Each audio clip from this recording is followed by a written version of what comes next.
এমন সুন্দর বিরিয়ানি যদি বাড়িতে বানিয়ে নেওয়া যায় তাহলে কেমন ভালো হয় বলো? তাহলে সময় নষ্ট না করে চটপট এই জিনিসগুলো রেডি করে নেওয়া যাক। আদা রসুন পেঁয়াজ এবং বেশ কয়েকটা আলু কেটে নিয়েছি, আর বাসমতি চাল 20 মিনিটের জন্য ভিজিয়ে রেখে দিচ্ছি। মিডিয়াম সাইজের চিকেন পিস করে গোটা লেবুর রস দিয়ে সেটা ঢাকা দিয়ে 20 মিনিট রাখতে হবে। বিরিয়ানির গোটা মশলাগুলো খালি কড়াইতে একটু ছেঁকে নিতে হবে। তোমরা চাইলে গুঁড়ো মশলাও কিনে দিতে পারো, বাড়িতেও বানিয়ে নিতে পারো। অন্যদিকে কাঠের উনুনে জাল ধরিয়ে দিয়েছি। গরম জলের মধ্যে দুটো তেজপাতা, এলাচ ও রিফাইন তেল আর পরিমাণ মতো লবণ দিয়েছিলাম। কিছু সময় পর ভিজে রাখা চালগুলি দিয়ে দিলাম। রাইস কিন্তু 70% সেদ্ধ হওয়ার পরে নামিয়ে নিতে হবে। বিরিয়ানির রাইস আমাদের কমপ্লিট। এইদিকে আমি কড়াইতে তেল দিয়ে কেটে রাখা আলুগুলি একটু লাল লাল করে ভেজে তুলে রাখবো। তারপর ওই একই তেলে পেঁয়াজের বেরেস্তাগুলি ভেজে রাখবো। মনে রাখবে পেঁয়াজে একটুও লবণ দেবে না, হালকা আছে ধীরে ধীরে একদম ব্রাউন ব্রাউন করে ভেজে নেব।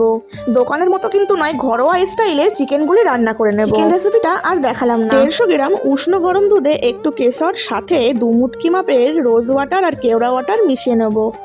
তোমরা যে কোনো রকম সাইজের হাঁড়ি ইউজ করতে পারো। হাঁড়িতে একটু রিফাইন তেল কিংবা ঘি মাখিয়ে নিতে হবে। আমি রান্না করা চিকেনগুলি সব ঢেলে দিলাম। আমি কিন্তু এমন ভাবে বিরিয়ানির হাঁড়িটি রেডি করি, পুরোপুরি চিকেনটি ঢেলে দিয়ে তার উপরে রাইসগুলি দিয়ে দিতে হবে। তোমরা চাইলে লেয়ারিং করেও দিতে পারো, তবে আমার কাছে এটাই সহজ মনে হয়। এক স্তর রাইস দিয়ে আমি ওই গুঁড়ো করে রাখা বিরিয়ানির মশলাগুলি কিছুটা ছড়িয়ে দিলাম। তারপরে ওই কেশর মিশ্রণ দুধ কিছুটা দিয়ে দিলাম। তারপরে একটু শুকনো গোলাপের পাপড়ি ছড়িয়ে দিলাম। তারপর একটু ঘি ছড়িয়ে দিলাম। এরপরে বাকি রাইসগুলি দিয়ে দিলাম। তোমরা তো বুঝতে পারছো আমি কেমন ভাবে এই হাঁড়িটি সাজালাম। প্রথমে মাংসগুলি ঢেলে দেওয়ার পরে ফার্স্ট স্টেপ রাইস দিয়ে দিলাম।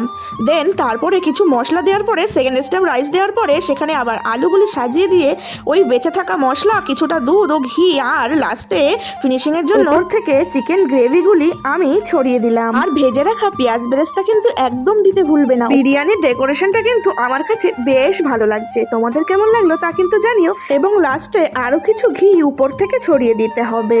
আর এখানে কিন্তু আমি 1 কিলো রাইস ব্যবহার করেছি আর 50 গ্রাম মতো ঘি ব্যবহার করেছি। বিরিয়ানির মশলা কিছুটা আরো দিয়ে দিলাম। বিরিয়ানি আমার একদম রেডি। এবার আমি স্টিমে দেব। তার আগে একটু আটা মাখিয়ে রেখেছিলাম সিল করার জন্য।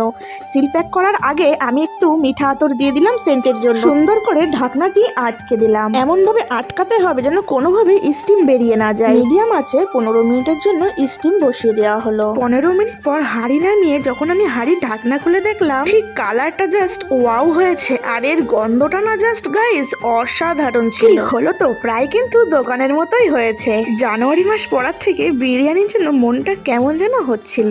তো ফাইনালি আজ বিরিয়ানিটা বানিয়ে নিলাম। আর যে লোভ সামলাতেই পারছি না, এত সুন্দর ফ্লেভার এসছে আর কালারটা না জাস্ট ওয়াও। আজকের বিরিয়ানিটা কিন্তু বেশ ঝরঝরে হয়েছিল আর একটু জুসি জুসিও হয়েছিল।